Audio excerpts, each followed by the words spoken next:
그러니까 이제 한 주 정도야 사정이 있어서 못 볼 수 있는데 매만 2달 가니까 그립고 궁금하고 참 빨리 회복될 수 있도록 기도해 주시기를 바랍니다. LA 동양성교교회에 심우하시는 강준민 목사님이란 분의 책을 보니까 침묵의 지혜라는 책을 쓰셨는데요. 읽는 가운데 우리가 침묵해야 되는 이유를 조언해 주셨는데, 마음의 불평의 마음들이 생길 때 잠시 가라앉히고 또 근심과 걱정을 기도로 바꾸는 힘이 침묵에가 있다라고 기록한 것을 보았습니다. 이게 우리가 생각했던 것보다 고난이 길어지고 또 내가 참을 수 있는 인내심의 한계 이상의 문제가 찾아올 때 우리는 감정이 폭발하거나 또 너무 참다 보면 건강이 다치는 그런 경우가 있잖아요. 그런데 강준민 목사님은 불평과 염려 걱정이 있을 때 주 안에서 침묵하면 그 침묵이 주님을 바라볼 수 있는 기도로 승화할 수 있는 방편이다라고 이야기하는 것을 들어보았습니다. 참 합당하다고 생각합니다. 그래서 시편 62편 말씀 같은데 보면 다윗 같은 분은요, 하나님께서 다윗을 왕위에 오르시기까지 얼마나 많은 훈련들을 연단들을 시키셨습니까? 아시는 것처럼 아니 아버지 심부름 가서 골리앗을 잡았을 뿐인데 그것 때문에 형들한테 무시당하고 욕도 먹고 또 전쟁에 나가서 뭐 전쟁을 해본 사람이 아닌데도 불구하고 하나님이 도와주셔서 이쪽 저쪽으로 다 승리하니까 인기가 올라가고 그래서 왕으로부터 뭐 딸을 주는 회유도 얻었지만 질투의 대상이 돼서 사울 왕 때문에 얼마나 훈련을 받았습니까? 그런 가운데서도 다윗은 어떻게 하라고 자기 자신과 성도들에게 신앙의 유산을 남겨줬냐면 1절부터 12절 말씀을 제가 설명 안 하고 쭉 읽을 테니까 묵상하는 마음으로 한번 같이 읽어보십시다. 시작. 나의 영혼이 잠잠히 하나님만 바라며 나의 구원이 그에게서 나오는도다. 오직 그만이 나의 반석이시요 나의 구원이시요 나의 요새이시니 내가 크게 흔들리지 아니하리로다. 넘어지는 담과 흔들리는 울타리 같이 사람을 죽이려고 너희가 일제히 공격하기를 언제까지 하려느냐. 그들이 그를 그의 높은 자리에서 떨어뜨리기만 꾀하고 거짓을 즐겨하니 내 입으로는 축복이요 속으로는 저주로다. 셀라. 나의 영혼아 잠잠히 하나님만 바라라. 무릇 나의 소망이 그로부터 나오는도다. 오직 그만이 나의 반석이시요 나의 구원이시요 나의 요새이시니 내가 흔들리지 아니하리로다. 나의 구원과 영광이 하나님께 있으며 내 힘의 반석과 피난처도 하나님께 있도다. 백성들아 시시로 그를 의지하고 그의 앞에 마음을 토하라. 하나님은 우리의 피난처시로다. 셀라. 아 슬프도다. 사람은 입김이며 인생도 속임수이니 저울에 달면 그들은 입김보다 가벼우리로다. 포악을 의지하지 말며 탈취한 것으로 허망하여지지 말며 재물이 늘어도 거기에 마음을 두지 말지어다. 하나님이 한두 번 하신 말씀을 내가 들었나니 권능은 하나님께 속하였다 하셨도다. 주여 인자하심은 주께 속하오니 주께서 각 사람이 행한 대로 갚으심이니이다. 아멘. 자기를 우겨싸고 모함하고 도전하는 마음이 있어도 하나님께 소망을 두고 말씀에 소망을 두고 내 영혼아 여호와를 묵상하라. 여호와 앞에 잠잠하라. 자기 자신을 다스리는 내용이 시편 62편 우리가 읽었던 1절로 12절에 쭉 소개하고 있습니다. 그뿐 아니죠. 구약에 가장 큰 환난을 당한 인물 중에 한 분이 욥 아닙니까? 욥. 얼마나 순간적으로 진짜 원자폭탄 같은 환란이 그를 덮쳤습니까? 마치 우리나라나 지금 전 세계가 앓고 있는 코로나19처럼 그냥 삽시간에 덮친 것 아닙니까? 그런데 그 환란이 얼마나 컸으면 자기 부인이 평안하고 여유 있고 기쁨 있을 때는 괜찮았는데 자식이 죽고 재산이 뺏기고 병이 드니까 하나님에 대해서 불평하고 원망하기 시작해요. 그러니까 욥이 뭐라고 했습니까? 2장 10절 말씀, 욥기 2장 10절 말씀 이랬어요. 같이요, 시작. 그가 이르되 그대의 말이 한 어리석은 여자 말 같도다. 우리가 하나님께 복을 받았은즉 화도 당하지 아니하겠느냐 하고 이 모든 일에 욥이 입술로 범죄하지. 여러분, 우리가 하나님 앞에 은혜도 많이 받았잖아요. 복도 많이 받았잖아요. 동의하시면 아멘 해보세요. 우리 한국 기독교는 말할 것이 없어요. 저와 여러분들이 이렇게 눈치가 보이고 또 조금의 염려가 있지만 그래도 하나님 앞에 나온 것은 우리 열심이기도 하지만 누가 부지런히 우리에게 은혜를 주신 거냐면 전능하신 하나님, 사랑의 하나님께서 우리를 시마다 때마다 은혜 주셔서 요만큼 신앙이 성장한 줄로 믿습니다. 아십니까? 내 열심도, 반응한 열심도 대단하지만 내 근본적인 심령에다가 은혜를 주시고 주께 매인받고 예배의 중요성을 주시는 그 하나님에 대해서 항상 생각하고 내가 복도 받았으니, 내가 은혜도 받았으니 환난도 당하고 또 어려움도 당해서 그 어려움을 극복하는 것도, 그리고 입술로 범죄하지 않는 것도 합당한 신앙생활이다. 성도 여러분, 이게 설교는 참 쉬운 것이지만 그냥 눈 맞고 비 맞고 추위 맞고 눈보라 맞고 쉬운 일이 아닙니다. 무시당하고 멸시당하고 조롱당하고 쉬운 일이 아니에요. 그럴 때 감정을 주스리고, 그럴 때 입술을 주스리고, 그럴 때 표정을 관리한다는 건 쉬운 일이 아니에요. 그러나 침묵하고 주님의 말씀에 붙들려서 또 주님 주신 은혜를 생각하면서 내가 이런 과정도 거치면서 하나님의 살아계심과 사랑을 더 깨달아야 되겠다라는 성숙한 믿음의 사람들이 되시기를 주님의 이름으로 축원합니다. 아까도 말씀드렸습니다만 다윗은 어땠냐? 시편 17편 3절 말씀 한 구절 더 볼까요? 봐보세요. 제가 읽을게요. 주께서 무엇을 시험하시고, 크게 읽어봐요. 주께서 무엇을 시험하시고 내 마음을 시험해 보시는 거예요. 여러분, 상사가 아랫사람 시험해 볼 수 있습니다. 이유가 없는데 몰아붙여요. 미치지요. 억울하고 분해서 일을 잘하고 있는데, 나름대로 잘하고 있는데 섭섭한 말 퉁퉁해요. 그러면 억울해서 죽겠지요. 하나님도 우리를 시험해 보실 때가 있다 이 말입니다. 밤에 내게 오시어서 나를 감찰하셨으나 흠을 찾지 못하셨사오니. 두 번째 줄 읽어볼까요? 시작. 내가 결심하고 입으로 범죄하지 아니하. 자유의지를 발동해서 내가 작정하고 결심해서 억울하고 속상하고 분하고 정말 도저히 못 참겠어도 범죄하지 않겠다라고 말씀하고 있습니다. 욥과 다윗은 일단은 침묵하며 그들의 입술로 하나님 앞에 범죄치 않으려고 몸부림을 쳤습니다. 입술에서 불평이 나오기 시작하면 불평 불만이 정말 연기처럼 우리를 점령해 버립니다. 아십니까? 덮쳐버립니다.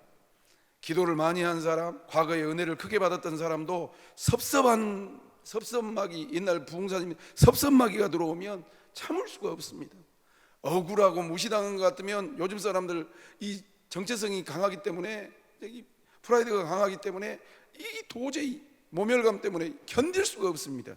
그러나 그런 신앙의 대가들은 꼭 참았고, 이 불평과 불만이 커지면 하나님에 대한 불신으로 이어지기 때문에 내가 하나님 앞에 합당한 신앙생활을 하기 위해서 몸부림을 쳤다라는 사실을 명심하고, 교회가 왜 할 말이 없고 목회자들이 왜 할 말이 없고 또 시대적으로 우리가 손가락질 받는다고 왜 그것에 대해서 항변을 못 하겠습니까만 끝까지 승리할 수 있는 잘 현숙한 우리 모두가 될 수 있기를 바랍니다. 그렇다면 왜 예수 믿는 사람들은, 성도들은 그렇게 의연하게 또 수준 높게 살아야 될 것인가? 1번 읽어보겠습니다. 시작.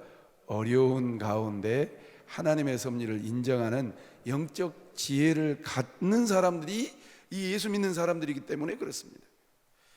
어려운 가운데서도 하나님의 섭리를 인정하는 영적 지혜를 가져야 합니다. 오늘 본문 말씀을 보시면 하나님께서 출애굽에서 홍해바다를 건너게 하셨습니다. 홍해바다를 극적으로 건넜는데 3일 지나고 나니까 이 더운 나라 광야이기 때문에, 사막이기 때문에 이 갈증이 찾아왔습니다. 이게 물이 없으면 죽을 것 같습니다.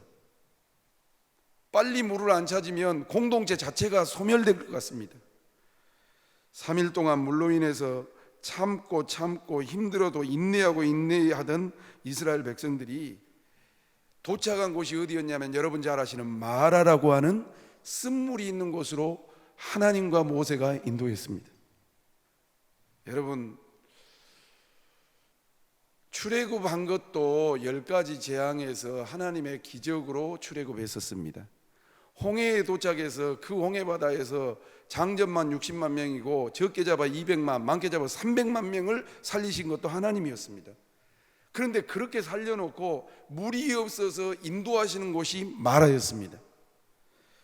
혹시 근처에 다른 샘이 없던 것이었을까요? 아니면 이들에게 갈증이 난다라는 것을 하나님이 신경 쓰지 않았을까요? 여러분 잘 아시는 것처럼 사실 본문 속에 나와 있는 이 마라 근처에는 엘림이라고 하는 오아시스가 있었습니다. 따라합시다. 마라의 근처에는 엘림이 있었다. 몇 킬로 떨어졌냐면, 키로수로 말하면 8 내지 9킬로 떨어졌습니다. 운동 좀 하신 분들 하루에 4킬로 정도 이상 걷습니다. 운동 많이 하신 분들은 한 6, 7킬로 걷습니다. 하루 반나절만 가면 종려나무 70주와 우물 12개가 있는 오아시스가 있는데, 하나님이 해필이면 그곳을 비껴서 어디로 했냐면 쓴물, 어떤 학자에 따라서 썩은 물이라고 해석하시는 분들도 있습니다. 그곳으로 하나님이 왜 인도했겠냐 이 말입니다. 그곳으로 인도하자 백성들이 난리가 났습니다. 출애굽기 15장 25절 말씀을 좀 볼까요? 시작. 모세가 여호와께 부르짖었더니 여호와께서 그에게 한 나무를 가리키시니 그가 물에 던지니 물이 달게 되었더라고. 백성들이 난리가 났습니다. 우리는 물이 필요하다고. 우리는 물이 필요하다고. 근데 지금 당신이, 하나님이 인도하시는 이곳은 물이 있긴 있는데 마시지 못하는 물 아니냐고. 왜 하나님은 요리 인도하냐고. 불평하고 불만족스럽고 원망하고, 그것이 이 지도자에게뿐만 아니라 하나님을 향해서 막 쏟아지는 겁니다. 모세가 어쩔 수가 없지 않습니까? 땅바닥에 엎드린 납작 엎드렸습니다. 따라합시다. 주여 도와주시옵소서. 어떻게 기도했을까요? 모세의 기도를 기록하지는 않아요. 주여 살려주시옵소서. 어떻게 해야 됩니까? 라고 부르짖었더니 하나님께서 감동을 주셔서 한 나무를 지시하시고 그 나무를 꺾어서 던졌더니 쓴물이, 마실 수 없는 물이 마실 수 있는 물로 바뀌게 된 줄로 믿습니다. 하나님께서 백성들로 하여금 어려움 속에서 하나님을 신뢰하는 것이 무엇인지, 여러분 이번에 코로나 때문에 우리가 얻은 것이 있지요. 한국 교회에 많이 사용되는 용어가 뭐냐면, 우리 집안이 몇 대째 믿는데, 내가 나이가 몇인데, 애지간한 어려움은 다 겪어봤다고 간증이란 빙자에서 그렇게 했습니다. 우리 증조 할아버지 때부터, 고조 할아버지 때부터 예수 믿어서. 그런데 코로나라고 하는 이 질병이 덮치면서 한 번도 경험해 보지 못한 신앙생활이 펼쳐진 겁니다. 예배를 못 모아요. 이건 정부 당국의 책임이 아니에요. 질병이 올까 봐 두려우니까. 사람하고 악수를 못합니다. 목회자가 해결할 수 있는 것도 아니고, 이런 경험해보지 못한 그런 환경으로 우리를 집어넣은 이유가 무엇이냐 이 말입니다. 그것은 무엇 때문에 그러냐 하면, 그래서 목회자들의 영성도, 그래서 이 앞주에 우리 부교육자님들 새벽 예배 이틀씩 다 하시라 그랬습니다. 왜? 2달간 설교를 안 했어요. 목회자들이 주일학교 예배도 못 드려, 청년부 예배도 못 드려, 새벽 예배도 못 드려, 수요일 예배도 못 드려, 금요철라도 못해. 낮 예배 목사님이 한 번 딱 인도하고, 그리고 목회자들이 없어요. 그러니까 영역이, 설교해야 되는 그 영역이 소멸되는 거예요. 성도들도 마찬가지일 겁니다. 유튜브로 영상 예배를 드리고, 가정 예배 숫자로 가정에서 예배를 드리긴 하지만 모일 때보다는 이게 감이 떨어지는 거예요. 새벽 예배에 나온 사람들이 새벽에 못 옵니다. 철야했던 사람이 철야를 못 합니다. 바쁘게 일을 하다가도 얼른 정리를 해놓고 교회 가려고 했던 그 열심이 이제는 교회를 못 가니까 점점 느슨해져서 영안이 흐려집니다. 영롱해집니다. 몽롱해집니다. 그런 실정으로 가요. 이럴 때 하나님은 우리에게 무엇을 요구하실까? 쓴물로 인도하시는 이유는 무엇일까? 그것은 백성들로 하여금 어려움 속에서 하나님을 신뢰하는 것이 무엇인지, 그리고 그 신뢰의 결과가 무엇인지를 가르치고자 하시는 하나님의 뜻이 있다는 것을 우리는 기억해야 할 것입니다. 왜 이것이 그리 중요할까요? 이스라엘 민족에게 있어서 펼쳐진 광야의 시간과 또 앞으로 나아가서 가나안에 들어가서 해쳐야 될 문제는 지금 요 물을 못 마시는 것이나 홍해바다를 건너는 것에 비하면 가당치가 않습니다. 많은 목회자들도 또 사회학자들도 일반 학자들도 뭐라 하냐면, 앞으로 우리가 경험해 보지만 또 다른 무엇이 찾아온다 이 말입니다. 불안하고 걱정이 되고 대비가 안 된 상태에서 더 큰 것이 오면 어떻게 할 것인가 부담스러운 때가 있지만, 사랑하는 성도 여러분, 이런 어려움 속에서 우리가 정신을 바짝 차려야 되는 것은 이 온 우주 만물뿐만 아니라 우리 조국뿐만 아니라 우리 개인뿐만 아니라 우리 교회 공동체 안에 하나님의 섭리하심이 담겨져 있다는 사실을 믿고 또 믿는 계기가 되시기를 주님의 이름으로 축원합니다. 여러분 묻습니다. 지금도 여전히 하나님께서 온 우주 만물을 섭리하고 계시다고 믿으시면 아멘 하십시다. 미국 사람들이, 제가 아는 지식으로는 그렇습니다. 미국 사람들이 엄청난 충격을 받았답니다. 아시는 것처럼 11월 달에 대선인데, 11월 달에 대통령 선거가 있는데, 그 대통령 선거를 이게 치룰 수 있을지 없을지를 모를 정도로, 오늘 아침에 보니까 문재인 대통령하고 요 미국 대통령하고 어제 통화를 했다고 그러더라고요. 주제가 무엇이냐면 코로나19를 어떻게 잘 슬기롭게 극복할 것인가 이야기했다고 그럽니다. 물론 다른 내용도. 미국이 왜 충격을 받았냐면, 미국 이름을 가지고 미국 백성의 크레딧을 가지고 못 해낼 것이 없었다는 것이죠. 그런데 한국의 의술이나 한국의 이 나라 규모에 비하면 미국은 어마어마한 대국이고 초월적이라고 했는데 못 막아본 겁니다. 감당을 못하는 겁니다. 그러니까 심리적인 충격이 더 커버린 겁니다. 절 보세요. 이 정도면 나는 버틸 수 있어. 우리 집 정도 이 정도면 아이고 지금 내공이 얼마고 돈을 얼마나 쌓아놓고 내가 기도를 얼마나 많이 했고 그래도 내 신앙이 어느 정도인데, 그러고 있는데 그것보다 더 큰 것이 덮쳐버리니까 감당을 못한다는 것입니다. 사랑하는 성도 여러분, 그때 우리가 바라봐야 될 것은 무엇입니까? 하나님을 바라보시기를 주님의 이름으로 축원합니다. 신앙 내력을 바라보는 것이 아니에요. 멧돼지 믿으면 뭐돼? 예배를 못 드린대. 내가 목사면 못합니까? 못 모이게 하는데.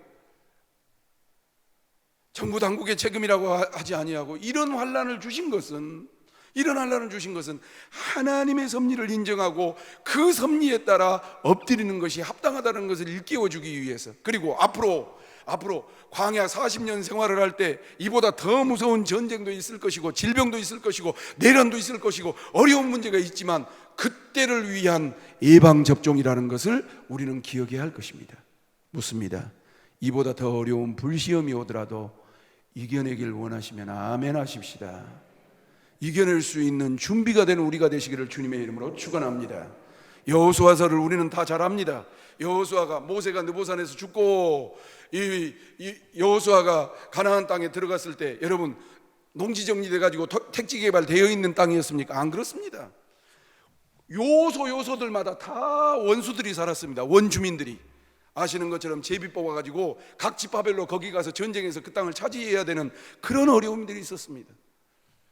여러분, 어떤 지역은 도저히 전쟁을 해도 이겨내지 못하는 그런 땅도 있었습니다. 그때 갈렙이 가서 이 산지를 내게 주소서 했던 그 땅입니다.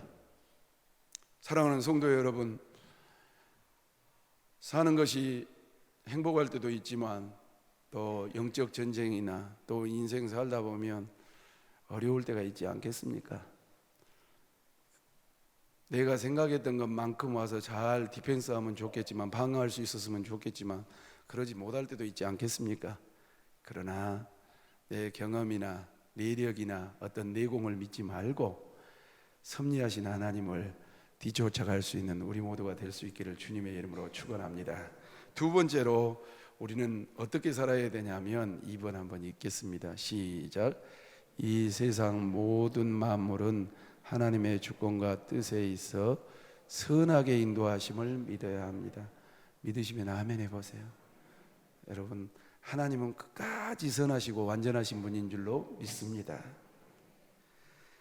방금 우리가 소개했던 것처럼, 읽었던 것처럼 세상 모든 만물이 하나님의 주권 아래 있고 하나님께서는 뜻하시고 계획하신 바를 이루시기 위해서 그분의 계획대로 모든 일을 진행하십니다. 이것을 우리는 하나님의 섭리라고 그러고 하나님의 계획, 뜻, 하나님의 통치라고 말합니다. 우리의 지식과 지혜에 한계가 나타나지요. 그리고 크고 높으신 하나님의 뜻과 계획을 깨닫는 것은 우리로 하여금 깨닫게 해주시는 하나님의 은혜가 있어야만 가능합니다. 기독교도 이번에 많이 반성하는 계기가 됐지요. 다행히 우리 교회는 공무원들이나 경찰분들이 안 오셨어요. 신천지가 건너편에 있어서 아시는 것처럼 3월 1일 40주년 기념예배 딱 1부 2부 예배 드리고 그때부터 임시당 해가지고 모든 예배를 다 닫고 온라인 예배 딱 한 번 보내고 그리고 가정 예배 다 편지해서 그리고 또 대로변에 있기 때문에 다른 어느 교회보다 그냥 철저하게 막 주차금지 표시표를 다 이게 쇠사슬 다 해가지고 그리고 여러분 불편하셨겠지만 비밀번호도 제가 다 바꾸라 그랬습니다. 지금은 회복해 놨지만 그리고 예배 들어올 때도 다 출입구 하나를 가지고 열쇠 끄고 철저하게 했거든요. 그러니까 아예 공무원들이나 경찰들이 안 오셨어요. 이 앞주에도 안 오시고 그 앞주에도 안 오시고. 그런데 다른 교회 같은 데는요, 제가 들어보면 저도 이제 예배를 어떻게 해야 될 것인가 한 3, 40군데를 전화를 해보면 아주 모멸감을 준다는 거예요.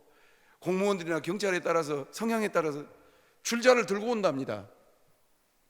예배를 드리려고 하는데 줄자를 들고 와서 줄 2m를 진답니다. 의도적으로 성가대 찬송할 때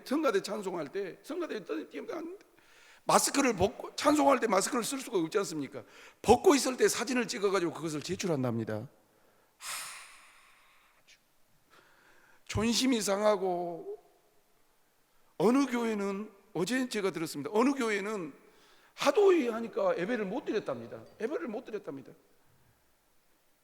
예배를 드리려고 하는데 꼬치꼬장에 예배를 못 드렸답니다. 뭐 댓글은 말할 것도 없고요. 교회 안에 이 서로 간에 우리 동기 목사님 서울서 목회하시는데 한 120-130명 목회합니다. 적은 교회니까 괜찮겠지 하고 새벽 예배 하는데 목사님이 운전해서 교인들 모시고 온답니다. 그런데 차 안에서 싸운대요. 예배로 오시면서 한 부류는 뭐라 하냐면 아니 정부에서 이렇게 예배를 드리지 말라는데 우리 교회는 왜 이렇게 드린가 모르겠다고 목사님 대놓고 기꼭지했다 그런대요. 그러니까 이 옆에 타신 분이 아니 우리 성도들이 어떨 때든지 간에 예배 드리는 것이 합당한 것인데 뭘 그러고 불평하냐고. 아니 그럼 지금 병 걸려 죽으면 어찌겠냐고. 복잡하다는 거예요.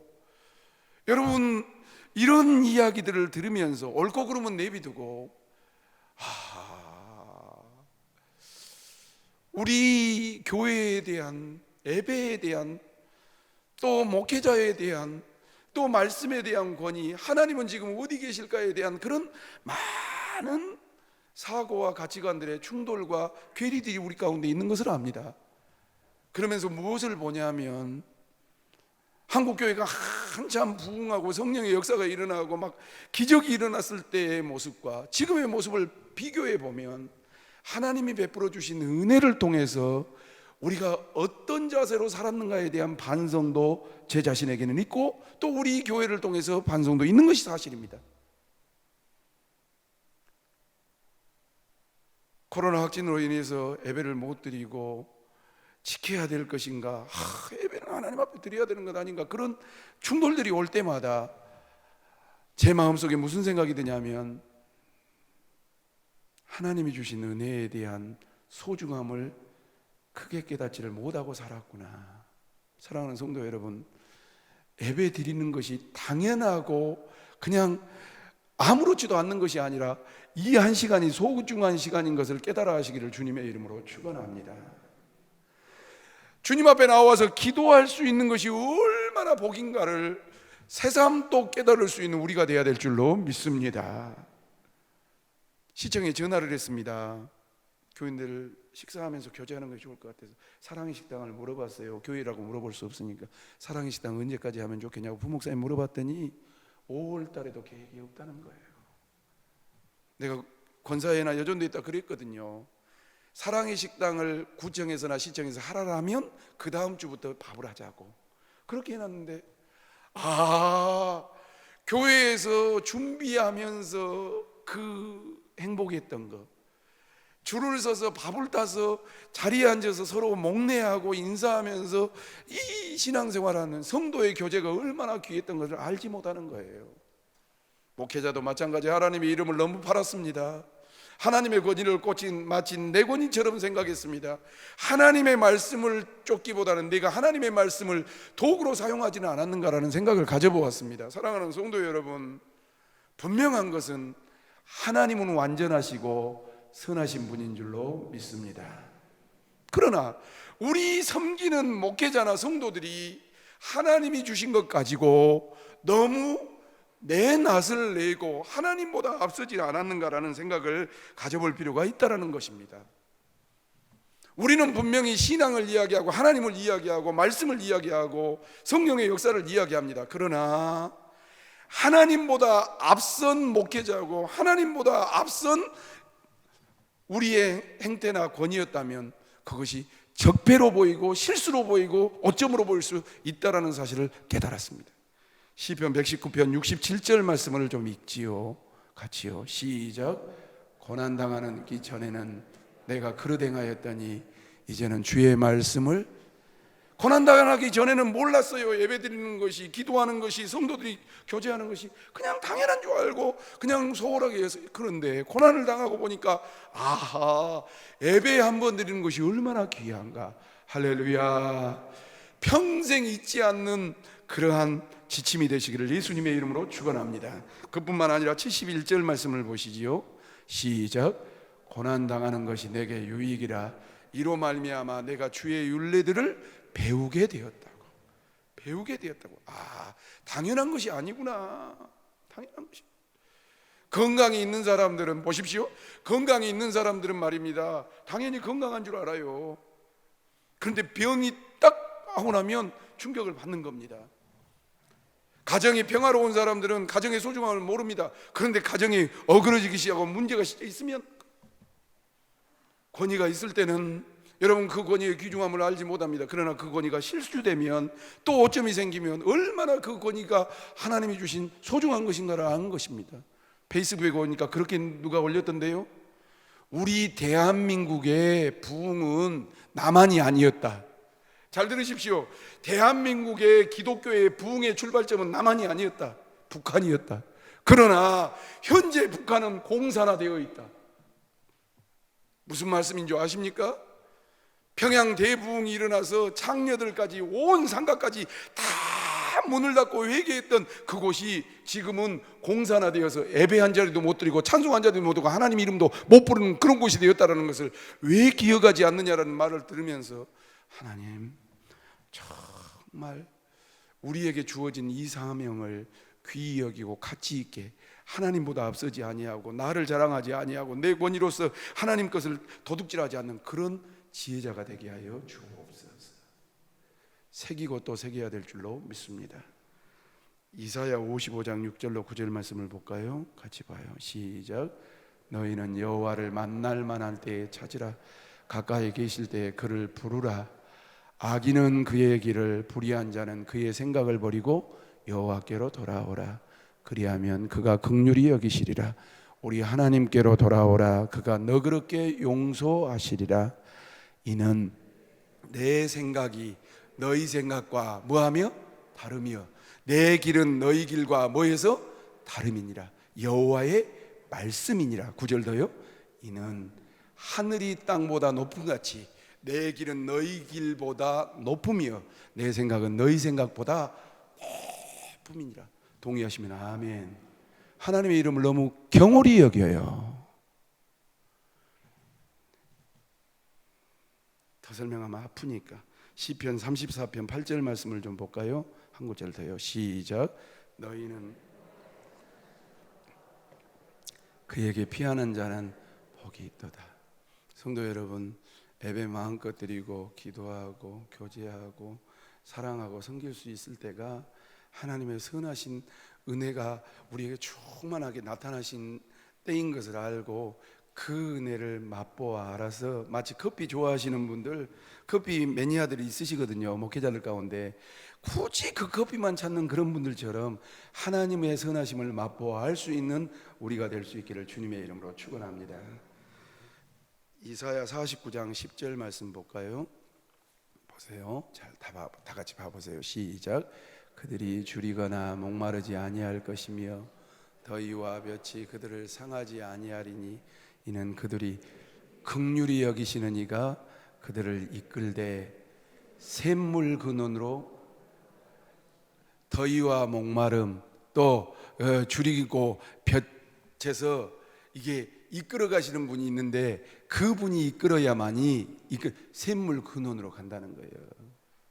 성도 여러분, 환난 안 당해 보신 분 몰라요. 따라합시다. 주여 나를 선한 길로 인도해 주옵소서. 겸허하게 주님께 도움을 구하시기를 예수님의 이름으로 축원합니다. 나중에 후회하지 말고 또 시편 37편 23절로 24절 봐요. 시작.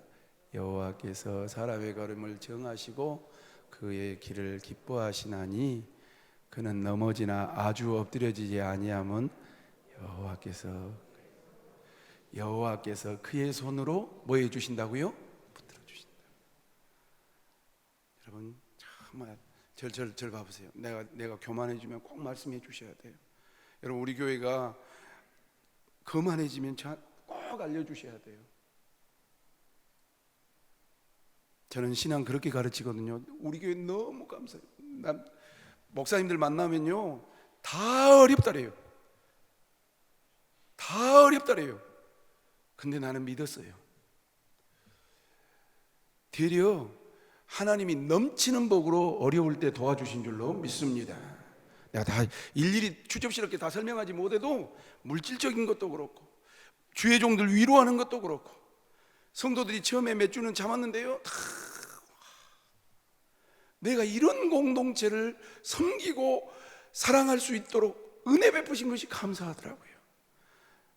궁금하면 나중에 물어보세요. 내가 어떤 은혜를 받았는가. 사랑하는 성도 여러분, 나는 믿어요. 이 어려움을 지나고 나면 우리 교회는 더 크게 부흥할 줄로 믿습니다. 내가 왜 교회 문을 철저하게 때려잠가는가 나한테 물어보세요. 어디 교회에서, 우리 근처에서 그랬대요. 절 봐보세요. 우리 교회 근처에서 그랬대요. 대형 프랑카드를 쫙 걸어놓고, 아이고 또 말하면 안 돼요. 우리 교회는 여러분들을 위해서 기도하겠습니다 그러고 써놨는가 봐요. 근데 수요일 예배를 드리는 시간이었나 봐요. 우리 부목사님이 어딜 갔다 오다가 그걸 봤는데 지나가시는 분들이 뭐를 했다는 줄 아세요? 아이고 기도하지 말고 예배나 드리지 말아라. 지나가는 주변 분들, 여러분 신앙 양심으로는 도저히 예배를 안 드리고는 참 진짜 우울증 걸릴 만큼 그러지만 나중에 세상에 빛이 되고 소금이 되어서 더 열심히 전도하려면 우리 교회는 하나님의 뜻대로 세상 법대로 흠결 없이 그 수칙을 따라가면서 정말로 소금이 되려고 애를 썼다라는 그 한마디 하려고 완전히 봉쇄시켜 본 거예요. 성도 여러분, 어른이 어른 노릇을 해야 나중에 자녀들이 말을 듣지 않습니까? 맞지요? 지도자가 지도자 노릇을 해야 나중에 멤버들이 따라오는 것처럼 성도 여러분, 우리의 행실을 통해서 많은 영광들이 드러날 수 있도록 몸부림치시기를 주님의 이름으로 축원합니다. 우리 교회에 하나님이 더 복 주실 줄로 믿습니다.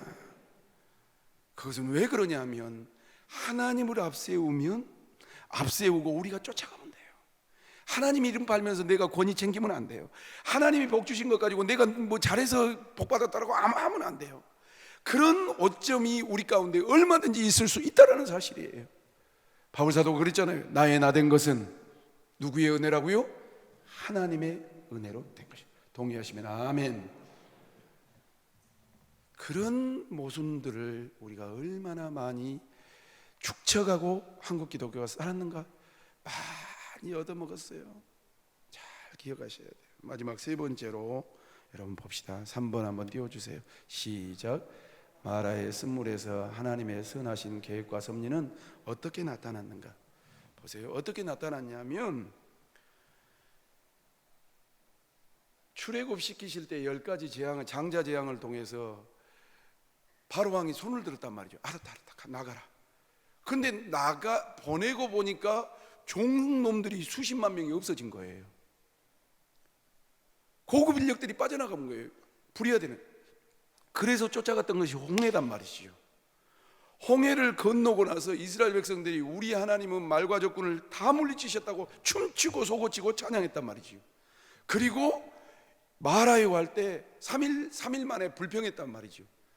근데 이 마라의 사건을 통해서 하나님께서 쓴물을 단물되게 하시고 먹고 나서 변화된 것이 무엇이냐면 이제는 쓴물이 단물돼서 살만하니까 안 떠나고 싶을 것 아닙니까? 그런데 그 이후에 변화는 무엇이냐면 따라합시다. 불평이, 그게요, 불평이, 원망이 사라졌어요. 이제 급한 갈증을 해결한 이스라엘 백성들에게 모세가 마라를 떠날 것을 지시합니다. 아니 묵고 이제 쉴만 하니까 여기 좀 더 있으면 쉬면 좋겠는데 또 떠난다는 거예요. 아마도 사흘 동안 물을 얻지 못해서 죽을 고생을 했던 이스라엘 백성들은 단물로 바뀐 마라의 샘을 떠나기 싫었을지도 모르겠습니다. 이곳을 떠나서 또 어디 광야에 가가지고 며칠 만에 또 물을 찾을지 묵을지 걱정도 있었을 것입니다. 그런데 한마디로 그 모든 불평거리들, 염려거리들, 안주할 수 있는 것들을 다 벗어버리고, 여러분 본문에 보면 모세의 지시에 의해서 이스라엘 백성들이 불응하거나 반역하거나 불평하는 기록이 없이 그냥 과감하게 털고 하나님이 가자고 그러고 모세가 가자라니까 따라갔다는 것을 우리는 알아야 됩니다. 성도 여러분, 뭐 유튜브를 통해서도 설교 들으실 때 한국 기독교에 조금 검부레기들이 빠져야 돼요. 예수 믿지 아니하고 교회에 와서 그냥 신앙생활하고 또 거듭나지 못하고 기독교 집안에 살고 또 교회를 어느 때까지는 다녔는데 거듭나지를 못하고 불평하고 조직으로 보고 하나님을 바라보지 못한 그런 불순 세력들이 좀 빠져야 돼요. 교회 안에.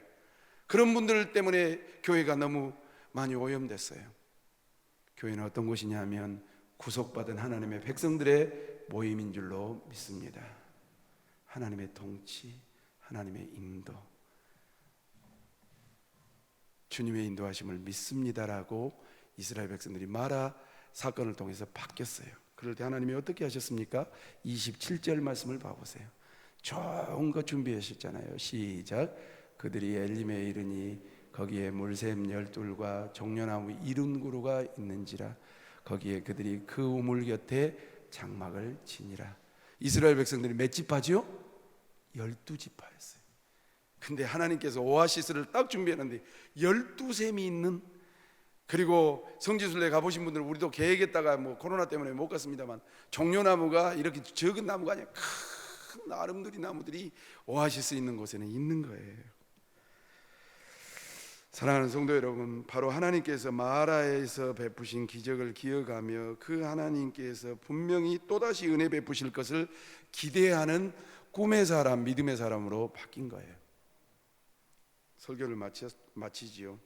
그들이 이 마라 사건을 통해서 성숙하게 되었던 출발이 되었던 것을 기억하면서 우리가 어려운 가운데 있을 때 가져야 될 영적 지혜는 하나님의 섭리를 인정하고 기도하며 인도하심을 기다리는 지혜자로 서기 위해서 하나님께서 우리를 바꾸시는 과정인 것을 명심하고, 지금까지 한국 교회가 얼마나 큰 영향력을 가졌고 복을 받았고 좋은 훌륭한 사람들이 많았습니까마는 그걸 가지고 선용하지 못했던 부분도 있어서 적폐라고 그러고, 보세요, 적폐라고 그러고 시대에 뒤떨어진 공동체라고 그러고.